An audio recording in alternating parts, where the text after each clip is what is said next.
Nuk e di nëse ke dëgjuar historinë e shoferit të autobusit që po zbriste malin me një autobus plot me fëmijë të zhurmshëm.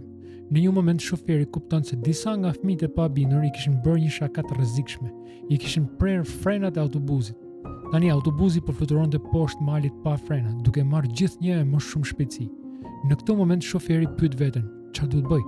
Sheh nga majta një gremin e thellë, sheh nga e djata dhe është mali.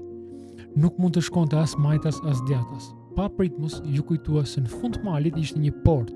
Nëse arrinte të kalonte atë portë, pas asaj kishte një fushë ku autobusi mund të ndalonte vetvetiu. Kështu që ai e drejtoi autobusin drejt portës. Por ndërsa afrohej, vuri re diçka. Një djalë i vogël ishte ulur sipër portës. U trondit. Çfarë të bëj tani? Të kaloj drejt në portë dhe ta shtyp djalin, apo ta kthej dhe të bie nga mali duke ditur se gjithë fëmijët do të humbasin jetën. Dhe në atë moment ai mori vendimin e tij.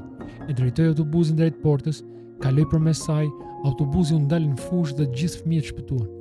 Kur prindit e fëmijëve më rritën, ata kërkuan shoferin për ta falendëruar, por polici i tha që shoferi ishte larguar sepse gjitha kjo ishte shumë e vështirë për ta.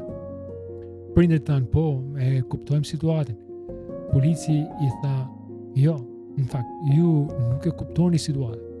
Ai djali i vogël që ishte ulur mbi portë ishte biri i tij.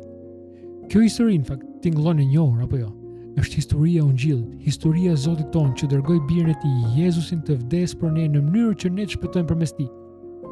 Pyetje për ty, si do të ndryshonte jeta jote nëse do ta shihje kryqin si portën përmes së cilës Perëndia zgjodhi të shpëtonte ty? Më shkruaj më poshtë. Zoti të bekoft.